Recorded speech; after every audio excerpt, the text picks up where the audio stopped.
Welcome all this evening. My name is Jeroen Smit and I will be your host this program, a conversation with Noreena Hertz as part of the Festival Forum on European Culture.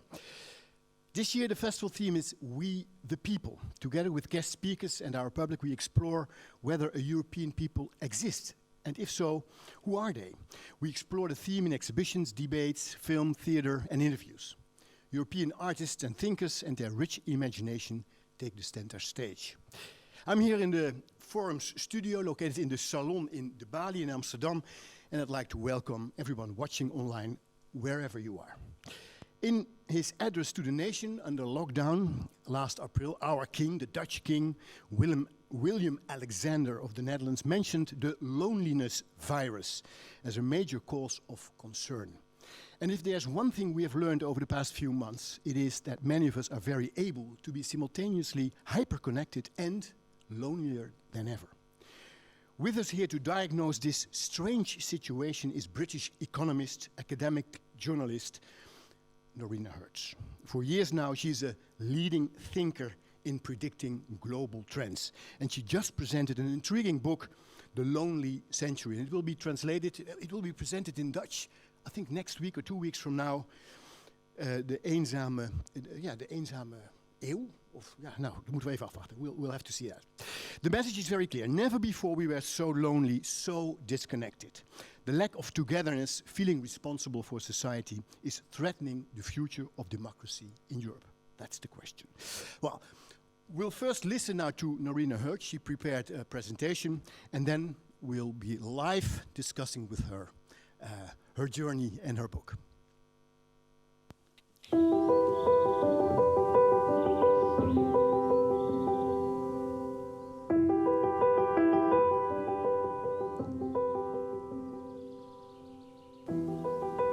I am waiting, seated at the window, my back against the pretty in pink wall.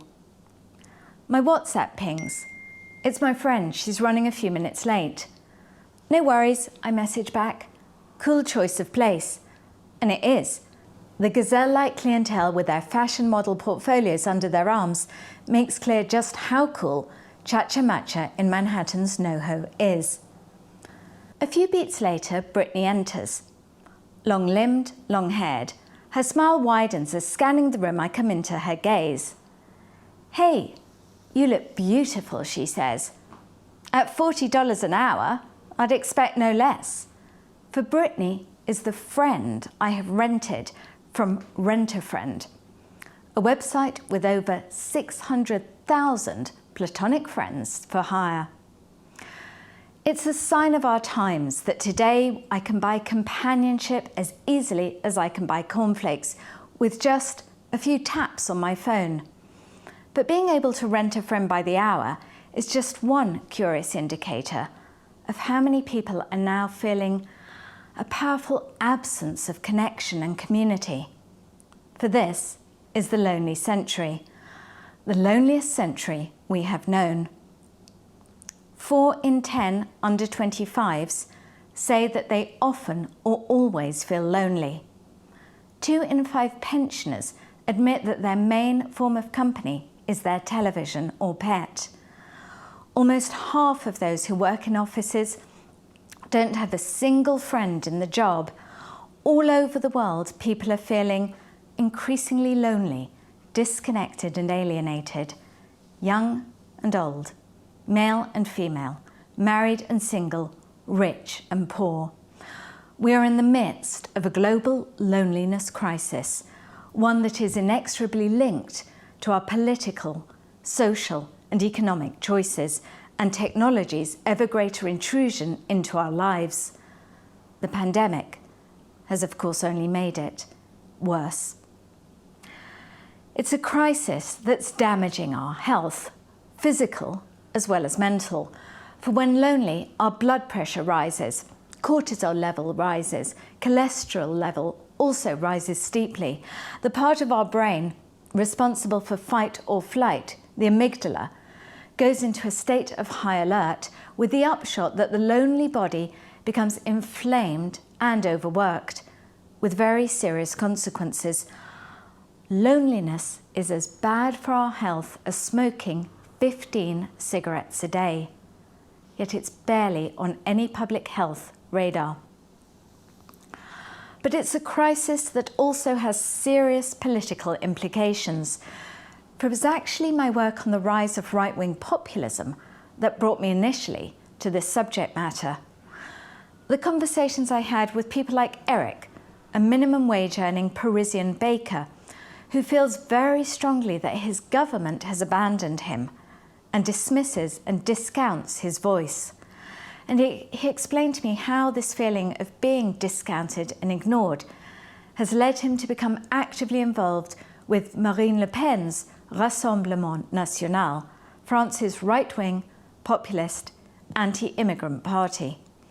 A party which, in his mind, listens to and protects the little people, of which he is proud to be one.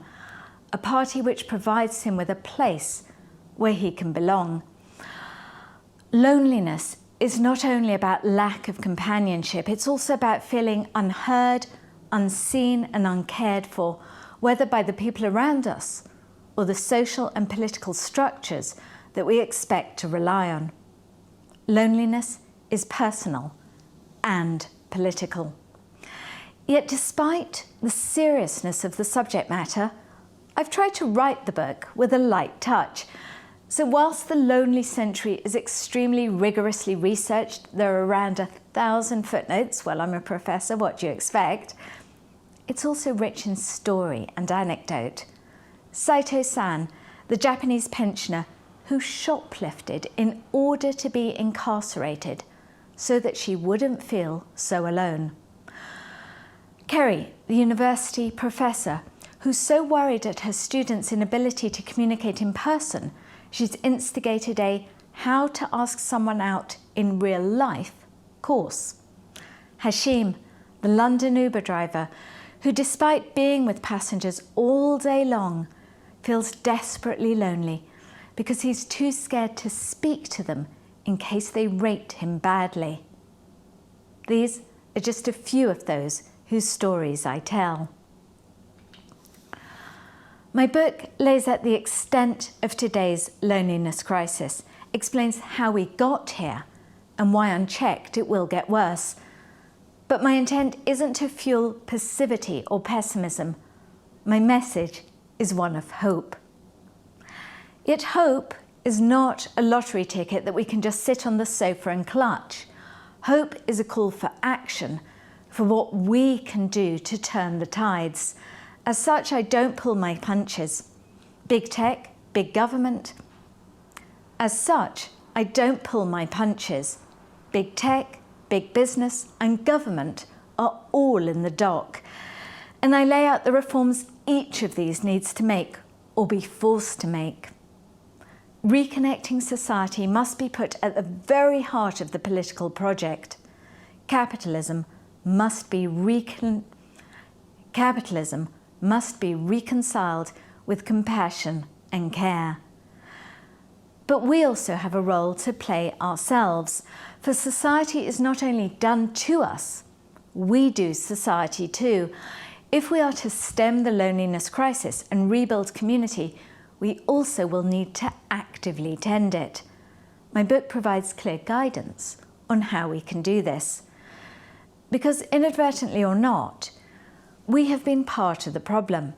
The way we now live, the way we now love, the changing nature of work, the changing nature of our relationships, the way our cities are now built and our offices are now designed, the way we treat each other, our smartphone addiction are all contributory factors. So if we want to stop the destructive path of loneliness, there are steps we will have to take, as well as trade-offs we will have to make between self-interest and societal good, between anonymity and familiarity, between convenience and community, choices that are not binary, yet will demand of us the relinquishing of at least some of the freedoms that we were promised we could have at no cost. The recognition that each of us has a critical role to play in mitigating the loneliness crisis is central to my book. Reconnecting society cannot only be a top-down initiative. The future is ultimately in our hands.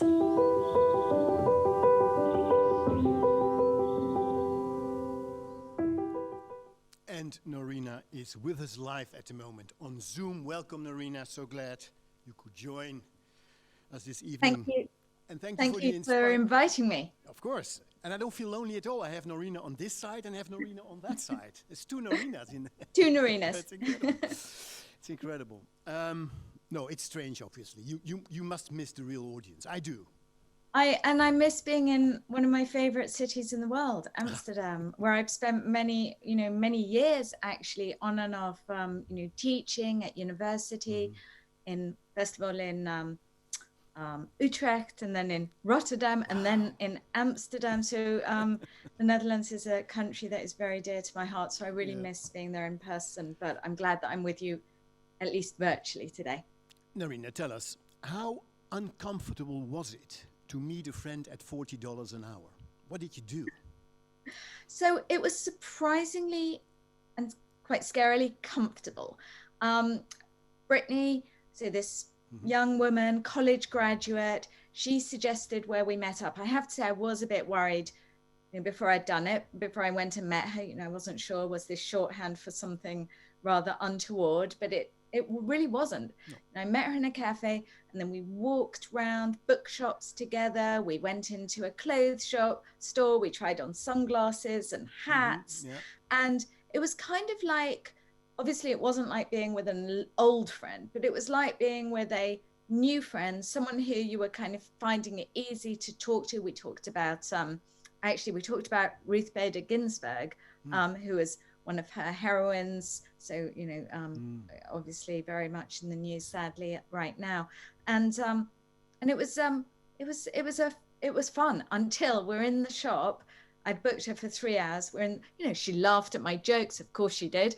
She's paid for it. And then also, I didn't hear you.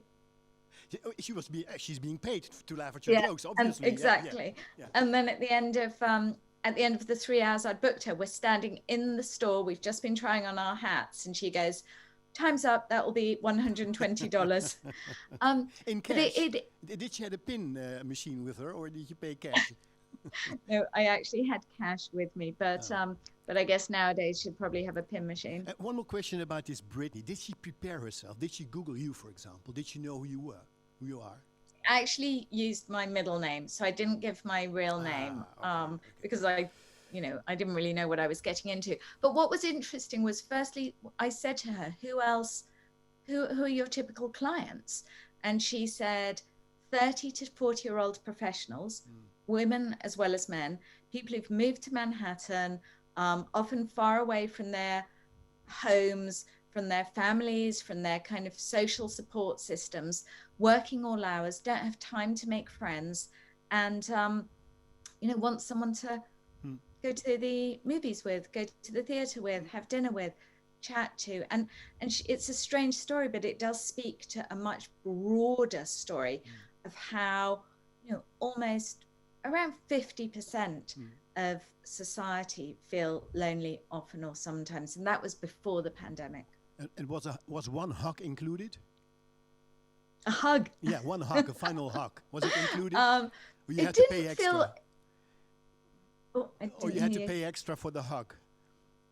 A hug. Oh, yes. Did you get a hug? Was it included in the $40 an hour? In that case, it wasn't included, and it didn't feel appropriate. But in my research, I did actually also find out that people are paying to be hugged, to be cuddled, to be stroked. And you give examples of that. Yes, in your book. Yeah. Yes. You describe loneliness. Let's. I want to. Yeah. Can you hear me? You seem to have an issue with the. Yes. When I can hear you now, but you keep cutting out. Okay. You describe loneliness as a global virus. What made you realize? What started this thought? You just mentioned in your speech worries about right-wing populism rising. So, but where and how did the research for this book start? So it was three things that I was kind of observing really at once. One was in my own interactions with students. what I was realizing was that they were so much lonelier than in the past. They were coming to my office in office hours and they were confiding in me and they were saying, I feel so lonely and isolated. But also in the group assignments that I set them, I was seeing that it was much more challenging for them to interact in person, face to face. They weren't looking at each other in the eyes. They were finding it just much harder to interact in person. So that was one observation. Then in my research, I was researching the rise of right-wing populism across the globe. And I was interviewing right-wing populist voters, Trump supporters, Le Pen supporters, League supporters in Italy. And what was coming out of their stories time and time again was how lonely they felt. And we need to understand how I'm defining loneliness. So I'm defining loneliness, yes, in part as being a feeling of being bereft of friends or company, for sure. And people like Eric, the Parisian baker, who I mentioned in my film, that was one of the things he talked about, how he didn't really know his neighbors anymore, how he would have felt very lonely if he hadn't found the community and companionship in Rassemblement National, going out leafleting on Wednesday evenings, going out for drinks afterwards. But loneliness, as I define it, is not just about feeling bereft of friends and company. It's also about feeling a lack of support, feeling uncared for, yes, by friends and those we're meant to be close to, but also by the government and by the state. And it was here where, again, this was a recurring theme from the right-wing populist voters who I met with, and also from the academic literature, a sense of abandonment, a sense of having been forsaken by governments that was coming out time and time again. And of course, right-wing populists have played very effectively at both these types of loneliness. Think about Trump's rallies, all these people packed together, singing in unison, wearing the same branded MAGA hats and red outfits, feeling a sense of brotherhood and community. Yeah, they feel connected. They feel connected with this. So while you were working on it, Noreena, while you were working on your book, this other virus, the real virus, the COVID-19 virus, visited us all, right? And we experienced, to some extent, at least I did, and in the Netherlands we did, I mentioned the king already, but we also experienced a new strong feeling of togetherness. Focusing on family again, focusing on the really important things, which is not the economy, but our health. Making a clear distinction between the two and choosing for health instead of economy, which created a sense of community, created a sense of togetherness. Do you recognize this? Yes, I think here as well, that was the initial reaction. And I don't know if it was the same in the Netherlands, but here every Thursday evening, we would actually stand on our doorsteps. So when we were in lockdown and we weren't allowed to go out, every Thursday evening, there would be something called the clap for carers. And we would all stand on our doorsteps and for 1 minute, clap and cheer and bang pots to cheer the nurses and the doctors in the National Health Service. And what was incredible was not only that we were cheering them and showing our respect for them, but there was also, you could look down the street and you would see everyone there, and you would see people in windows in their apartments opposite, and it was a sense of community and connection, and that was really, that was wonderful. The challenge is, of course, holding on to that moving forward, because here as well, health was initially put before the economy, but now the discussion, seems to have, the balance seems to be tipping to the economy first. And I think also it was easy to, and there were beautiful stories of people coming together during the pandemic. In the book I write, for example, about, there was one volunteer who went all around the city looking for milk, and this was in the UK, milk in glass bottles, because there was to help a blind man who had been isolated and needed his milk to be in glass bottles so he could see the different types of containers and discern the liquids. So, I mean, there were lovely stories like that. But even early on, there were also stories of kind of selfishness triumphing. people in supermarkets kind of taking away all the toilet roll and all the food from others. And online, there was actually a significant rise in cyberbullying and online hatred during the coronavirus. And of course, populist politicians, right-wing populist politicians, using the coronavirus as a way to amplify and reinforce their anti-other messages. Think about Trump's Chinese virus. So I think whilst there were these wonderful moments of solidarity and community, and that's what I think my hope is that we build upon, we shouldn't be so starry-eyed that think that that was the only story, because it wasn't. So we will need to actively force ourselves, I think, to continue that momentum. And just one other point on this is that historically, and this is the good news, historically, after these moments, this is when societies have come together again. So in the United Kingdom, it was after World War II that the National Health Service was founded. In the United States, it was after the Great Depression, a time of collective pain, that Roosevelt implemented the New Deal with worker rights reforms, with investment into public spaces. So again, we do have historical precedent that we can turn these difficult times into real opportunities for us all. So Noreena, there might be an incredible upside on this terrible virus, COVID-19. There might be an upside, we'll have to see. Well, while reading your book, I have to be honest, and it's very well written, it's a good read too, but I also felt depressed every now and then.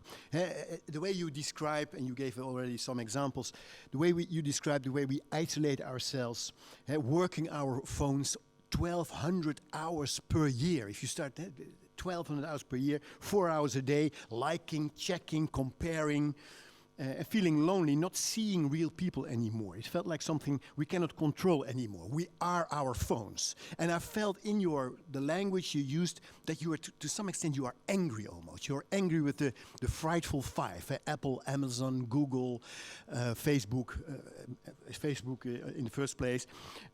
You blame them for this, making people addicted to this. And you mentioned certain researchers, one big research, 3,000 participants, half normal use, half no use of Facebook, Insta and Snapchat, and they reported more happiness, the latter ones.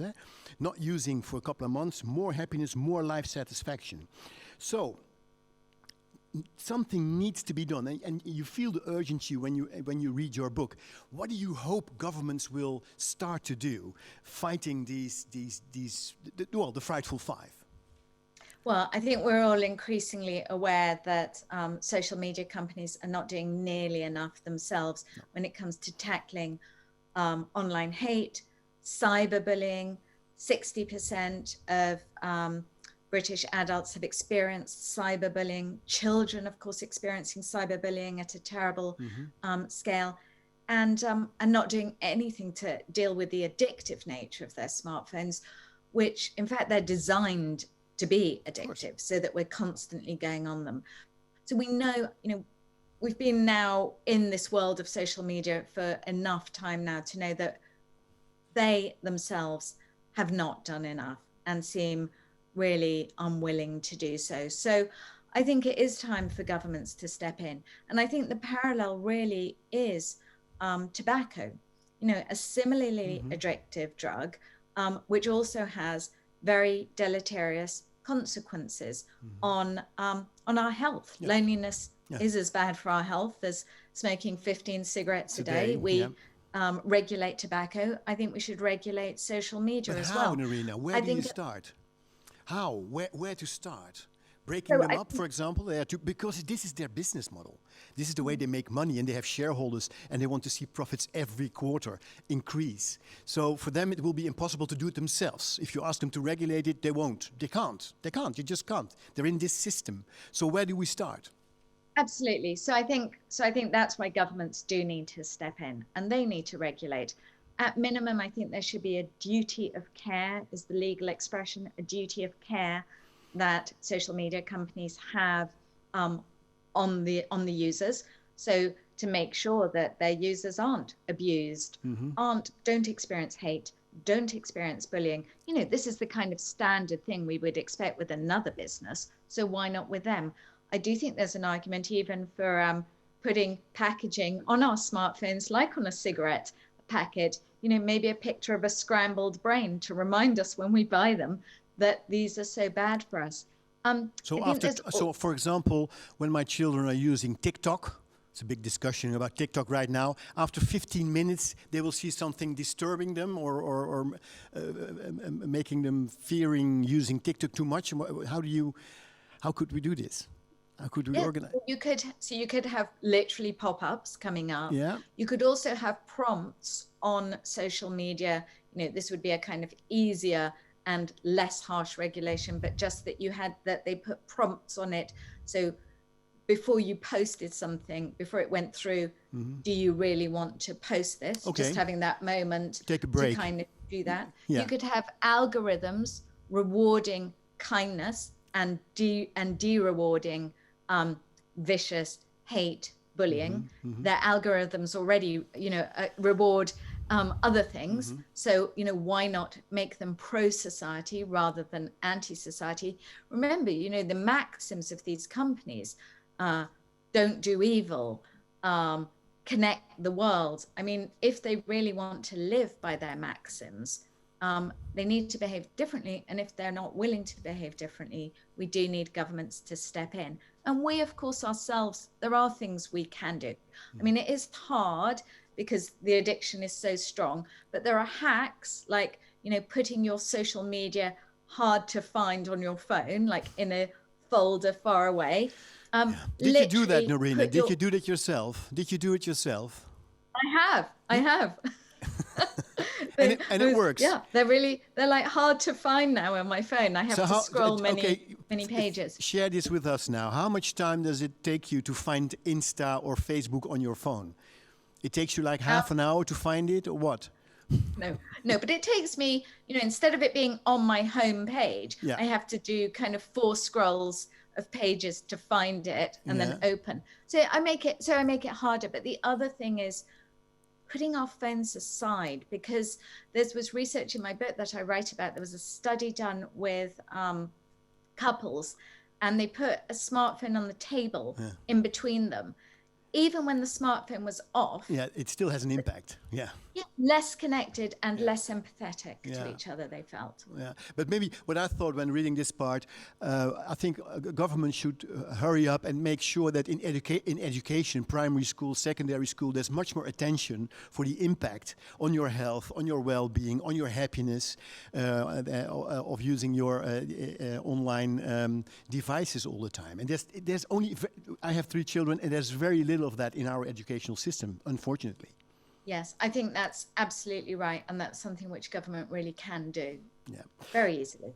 You tweeted, loneliness is political as well as personal, economic as well as social. Technology is a driver, for sure, but not the sole culprit. So too are decades of policies undermining our communities and dismantling our civic institutions. Explain. So we've talked about technology, that clearly is a driver, but there are other factors as well. Mass migration to cities, rising numbers of people who live on their own. These are all factors as well, but so too, I argue, is the past few decades ideology, dominant ideology in most of the world, neoliberalism, a particularly harsh form of capitalism.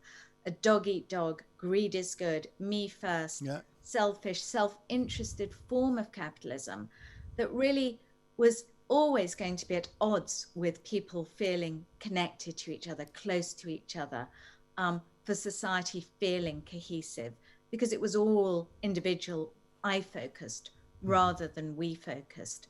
And it's important to remember that there are other models of capitalism. I'm not, by saying this, saying that I'm anti-capitalist. I'm saying we can embrace a different form of capitalism.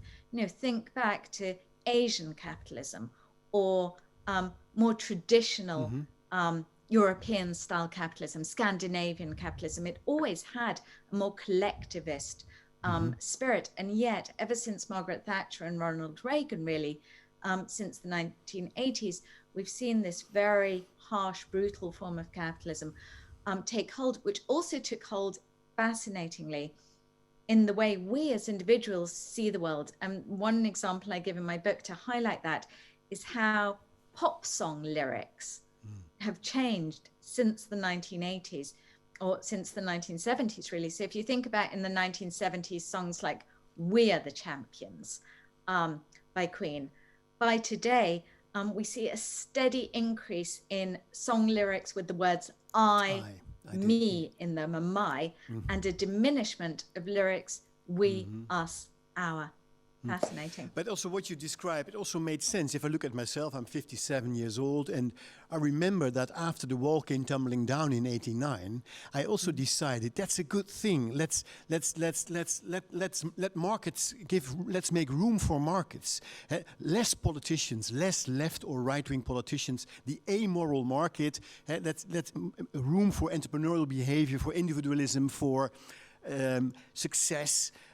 So I remember that very vividly back in the 90s. I was very much convinced too that this was a big solution for all the political stuff and big governments, bureaucracies and all that. So it did make sense to some extent.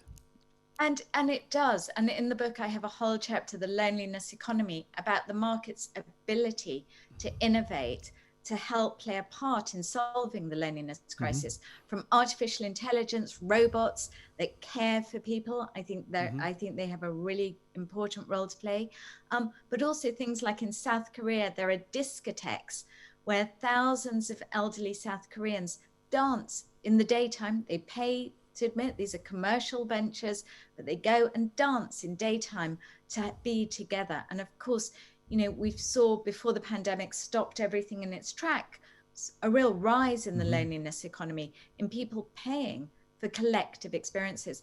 So I think the market really can deliver. And if we think about our own local neighborhoods, our local shops have played an integral role and continue to play an integral role in anchoring and nurturing our communities. So I'm not anti-market, I'm not anti-innovation, but at the same time, I recognize that governments have a role to play here. And I don't know how it was in the Netherlands, but in the United Kingdom, what we've seen since the financial crisis, especially, so since 2008, was a massive underinvestment and de-investment in the infrastructure of community, in public libraries, in youth clubs, in old aged homes, in centers, day centers for people to congregate.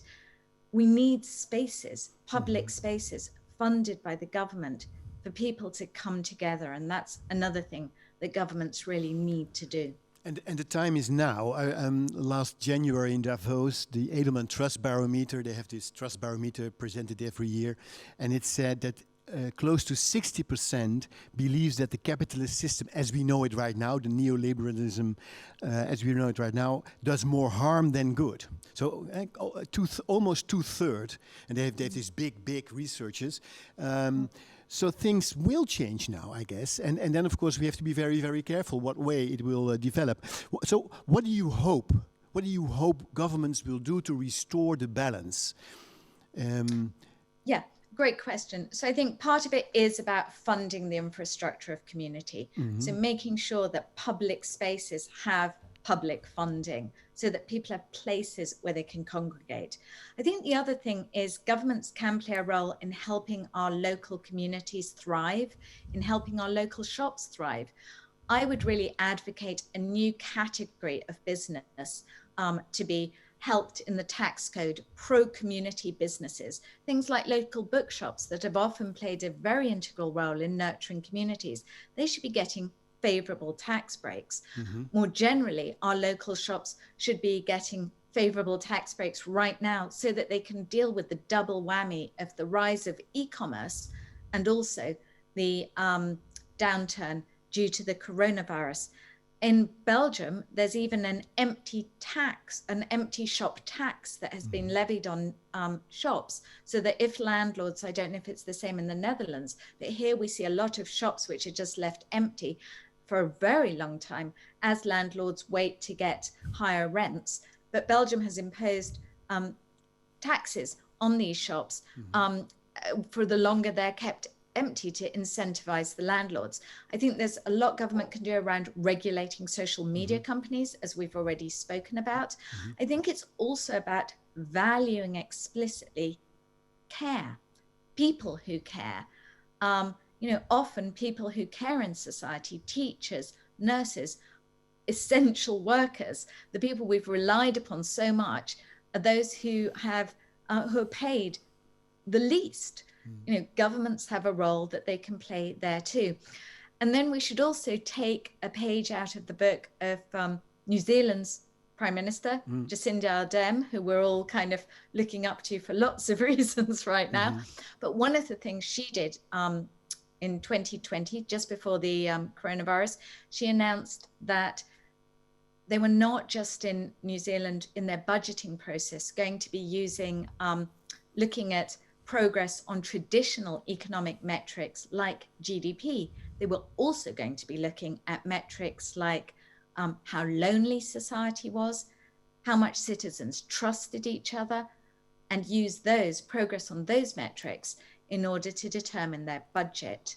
And one final thing, because I think this really speaks to this whole conference and the ideals of this conference. Now more than ever, governments can play a role in bringing different people together, people of different socioeconomic groups, different ethnicities, different genders, different ages. And President Macron actually trialed a scheme last year of civic engagement for 15 to 16-year-olds, where a group of 15 to 16-year-olds spent a month together from a vast array of socioeconomic backgrounds, ethnicities, very diverse, and they did expeditions together, they worked together, they did voluntary work together, they worked out together how to allocate, they lived together, they worked out how to allocate chores, who would do the housework, who would do the cleaning. And through this process, different people learned not what made them different, but what they had in common. And they were able at a very micro level to practice inclusive democracy, that give and take, that respect for others that unfortunately has been lost across the globe in many years, over the recent years. What maybe we should give a little bit focus on is the financial markets and the way they work. This is something I'm specialized in to some extent. And what I find out, I recently wrote a book about Unilever, trying to find out if there's room for a listed company like Unilever, both in the UK and in the Netherlands, if it's possible to do well by doing good, and that's their claim, to be a force for good, as they say. But then you look at the financial markets. In the financial markets, money is being steered by I, here, now. Short focus, me, the I you just mentioned, here, close by, and now. And what you're discussing, what you're proposing is we should focus on they, there, then. Next generations, further from home, in the future, long term. So in order to get there, and whether it's climate change or loneliness, we should learn markets to price the real things. For example, if you talk about climate, government should start tomorrow putting a huge price tag on carbon dioxide. Just tomorrow, a big, and then in Europe, if possible, and the best, of course, is the whole world. But so reading your book, I thought we should also, the costs of loneliness, the real costs, the moment you can really put a number on it, like the 15 cigarettes, or even better in money, then you can put it in your spreadsheets. And then it starts to work in financial markets, and they will make the right decisions, more long-term focused on well-being. And in the end of the book, you mention even gross happiness, the gross national happiness instead of the gross national product. So, but this is extremely difficult. These markets, they like your book, and they'll maybe read it, but then how can I put this in my spreadsheets? Well, at a very practical level, just thinking about the loneliness of employees. So just at your most practical level as a business, even before the coronavirus, 60% of office workers globally said that they were lonely at work. No, And what we 40%. know- No, wait, Noreena, I have to correct you here. It's 40% globally because I prepared a question on this one. 40% globally, And 60% in was the UK. UK. So what's wrong with you in the UK? I prepared this one. Yeah. Thank you for pointing that out. Clearly, it's even lonelier but it's here. huge. But It's huge. It's huge. It's a huge issue. It's a huge issue. Yeah. huge issue, and it's one that has a financial cost, because there's research in the book that shows very clearly that lonely employees are less productive. They feel less engaged with their company. They feel less loyal to their company, so they leave more, and which is expensive. So there is a kind of clear business cost for actually making your employees feel less lonely, more connected to each other. So at a micro level, you can build that business case. At a global level, at a national level, you can also build an economic case, because we know by looking at, again, this is research in the book, we know that governments are spending many, many millions of euros every year on dealing with the health impact of loneliness. And this has been costed in various studies. So I think there is a kind of, so I think there is a loneliness tax that perhaps could legitimately be levied. But I think, if we think back a few years, and I'm sure you've thought about this in the context of Unilever, if we think back to when the tobacco companies were selling their tobacco, and they never thought that anyone would impose taxes on them or care what they were doing, or they would be found out. Later, with food, something I was warning food companies for many years before we started seeing regulations coming in place about sugar in food and governments intervening. So I would argue that change will come, regulatory change will come around how businesses treat their employees and about the cost that they're kind of imposing on society. And the smart companies will preempt the regulation and get their ducks in place. But there also has been great leadership on this front. And as you saw in Unilever with Paul Polman, there are leaders who can also say, I'm not going to play by these rules. And there are people who have done that. And he was quite successful. But it's not a very friendly question, but I'm just curious. Go on, so do it. globally, it's 40%. Globally, what was that? Sorry? Globally, it's 40%. Yes. And in the UK, it's 60%. So I had to ask this question, obviously. What's happening in the UK? Because it's even worse. It's 50% worse compared to the rest of the world. How come you're even more lonely? Well, I think that's a great question. I have no empirical way of answering that. But one thing that I talk about in the book, and maybe it's less common, maybe it's something that's very common in the UK, maybe it's not as common in every country, is the rise of the open plan office that we've seen in recent years. And that is a real driver for, as I explain in my book, for worker loneliness in offices. Paradoxically, again, because you'd expect they're designed ostensibly to bring us together, but if you've ever worked in one, most people are sitting there with their headphones on, desperately trying to focus on their work, not engaging with others, and nobody wants to have a real conversation with somebody when everyone else can hear. You're hardly going to be authentic and intimate. So maybe we have more open plan offices per capita than elsewhere. And again, here COVID-19 is helping us because everybody has to work at home. And we double-edged though, because that's got a whole host of loneliness problems. But we see the first researches in the Netherlands show that people actually enjoy working at home. They miss their colleagues, but on average, they would like to spend 3 out of 5 days at home. 2 days at the office, 3 days at home. And working at home is also a vote of confidence. Because you're on your own and you're being responsible. There's nobody checking you. There's no boss running around trying to manipulate or doing whatever, checking whether you're doing your work well or not. Well, that's not quite right, because there's actually been a rise in monitoring, monitoring our work kind of electronically through our keyboards. Okay. So, really? So actually a really significant rise of that. of that whole business, which is now a multi-billion-dollar business, with companies really kind of listening in on how people are working. But I hear you. Some people have found working from home a kind of a pleasurable experience, but it isn't the case across the board, and it isn't the case also generationally.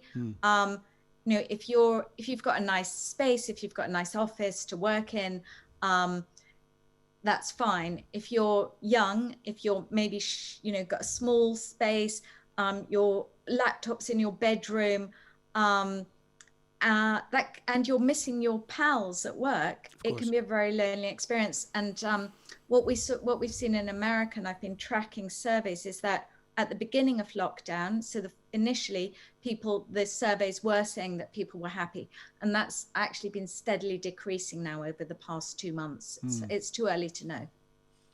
Recently, a book was produced by Harvard philosophy professor Michael Sandel. Maybe you've seen it or heard about it. I read an interview in The Guardian this weekend. And in this book, it's called The Tyranny of Merit. He blames the center-left elites abandoning old class loyalties, focusing too much on meritocratic mantra, the meritocratic mantra. You mentioned it in your book quite often as well. Success is a choice. He calls it, again, this difficult word for me, meritocratic hubris. And he promotes a new respect and status for the non-credentialed.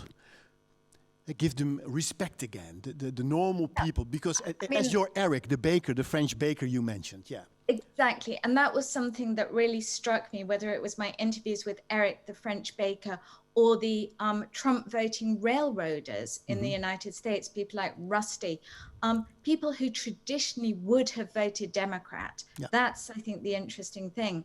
Now voting in 2016 for Trump and still intending to vote for him now. Why? Because they felt that they had been abandoned, forsaken by traditional parties of the left, who they felt ignored by. And Trump, of course, really playing to this, as Le Pen does, talking about, you the forgotten people, I do not forget you.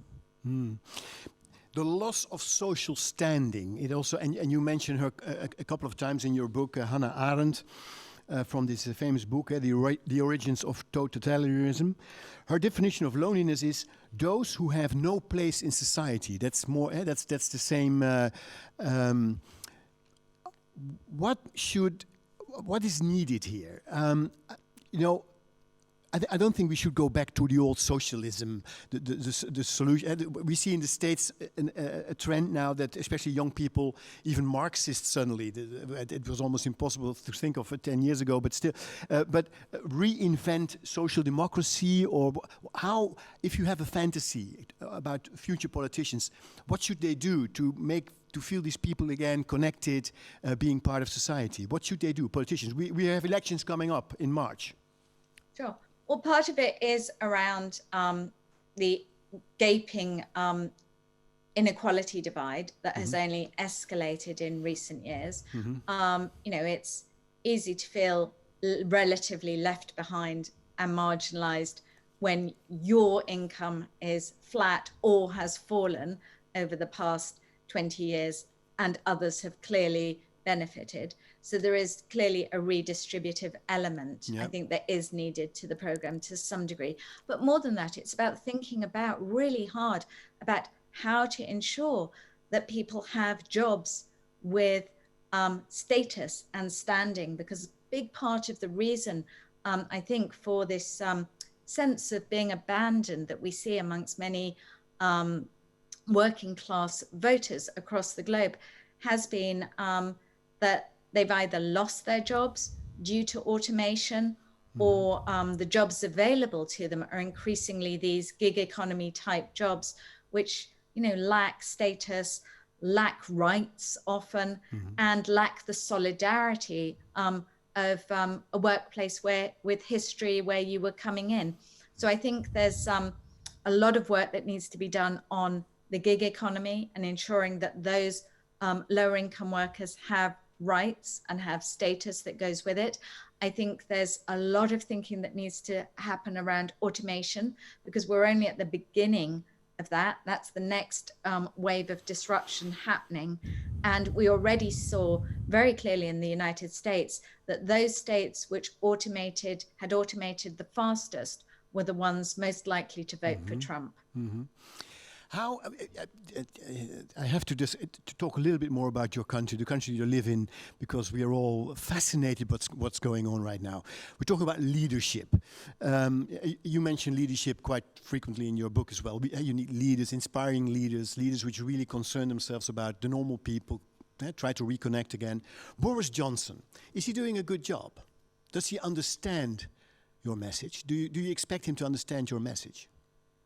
Boris Johnson is doing a terrible job as a leader right now. I mean, on so many fronts. And he speaks to, I think that, many of my fellow Brits will really identify with this sense of feeling very unsupported, lonely in the sense of feeling very unsupported and uncared for by our government right now, a government that really has is beating that same populist, right-wing populist drum, and actually actively seeking out to make us, in some ways, a more lonely country moving forward. Because as we break our ties with fellow European countries, as we leave the EU. As we now potentially trash international law, even with our proposed rewriting of the withdrawal agreement, on all these fronts, my fear is that Boris Johnson is setting us up to be not only lonelier as individuals, lonelier as a society, but also lonelier as a nation too. So the lonely century only began in the UK. It's going to get much, much worse. Well, we will have elections ourselves, and we will have choices that we can make there too. And in the meantime, we as citizens in the UK, and it's the same anywhere in the world, can exert pressure on our governments. We are not totally passive, and we should remember that. But then a lot of damage has been done already, steering the UK in isolation to some extent. For sure. Yeah. So we all have. That's also in your book. Frequently, you get back to this point. We all have a big responsibility, personally as well. We can make it big. Politicians have a responsibility. Businesses have we all have, but also personally, restoring the balance between, as I make this interpretation, between freedom on one hand and doing our thing and making room to do our thing. Me, myself, and I, you mentioned it before, and then balancing it with feeling responsible for the people around us, for society, the common interest. Do you feel, I really want to be an optimist, so I described already how I made this movement as well myself back in the 90s, moving towards liberalism, small governments, big markets, and now after 2008 I've learned and tried to do the other way around. We have to balance it again, find a new balance between freedom and responsibility. Are you an optimist that we will, well, let's focus on Europe in the first, that we will be able to find this balance between freedom and responsibility in time, before things really start to go out of hand? Yeah, Angela Merkel, another global leader who we're all looking up to at the moment, I think she has actually done pretty well on that front, really showing a responsibility, for example, on immigrants and refugees, at the same time as, actually having a very pro-market position. So I think it is possible to, I don't think the two are necessarily at odds with each other. But I think it's about recognizing that if we put convenience above community, if we put freedom, if we put individualism above the common good and a collective spirit, we ultimately all will pay the price. In the long term. But the thing is, the big issue is, Noreena, no, but I think far away. For many people, they think, well, that's like the climate change. Oh, that's 2030, 2040. It's not on my plate right now. I will focus on myself here and now. Well, I would argue that that is another maybe positive thing from the coronavirus, because I think even people who felt most individualistic, Yeah, selfish, yeah. go, go, go, I think really in these last few months have recognized how important it's been to have a local shop where you can go in and buy your goods. How nice it's been if you've not felt well and somebody said, can I bring something over? I think many people who maybe had forgotten the importance of community and our local neighborhoods now realize it more, and we really have to really build upon that. I do believe change is possible, but it won't just happen. We individually and collectively need to really take up this charge. And the way you wrote about it and the way you talk about it, I can imagine you personally decided to change some things in your life personally as well. And I want to quote from your book: if we want our local environment to feel alive and welcoming, we need to interact more with those around us, physically, face to face. And then slow down, take that beat, that pause, smile, chat. Yes, and I've been as guilty as everyone else, busy, busy, busy, running around, global citizen, traveling. I have been as guilty as everyone else of not taking that pause, of walking down the street and not saying hello to the passerby, of not nodding, of not smiling, of not chatting to the postman. I am really doing everything I can to change how I'm behaving, because not only because I think it creates a happier, more connected world, but also because it makes you feel happier and more connected, less lonely. It helps, right? Yeah, it really helps. Like even those micro exchanges, and there's research on it in the book, even those micro exchanges, that hello in the coffee shop, the 2-minute chat to the greengrocer, even those micro exchanges make a significant difference to how connected we feel to each other. So nowadays, do smile more, do say thank you more to others, do slow down, do put your phones down, do what you can to support your local community, buy in your local shops. It's so convenient nowadays to buy online, but really make sure that you are supporting your local shops, your local cafes, if they're able to be open. And also reach out to someone in your network who you think might be lonely. I mean, just reaching out can make a huge difference to someone else. I want to thank you, Noreena Hertz, for reaching out to us this evening from London, from your home, spending time. Thank you for your wonderful book, intriguing and inspiring. And I wish you good health and hope you will be able to write more of those important books for us. Thank you very much for joining us here. And please, listeners, look at the YouTube channel of the Forum on European Culture for the final vaccine program starting any minute now, or to look back at all the theater discussions and debates, what happened this weekend here at the Bali. Thanks again and have a lovely evening. Thank you very much for joining us. Noreena. Thank you. Thank you.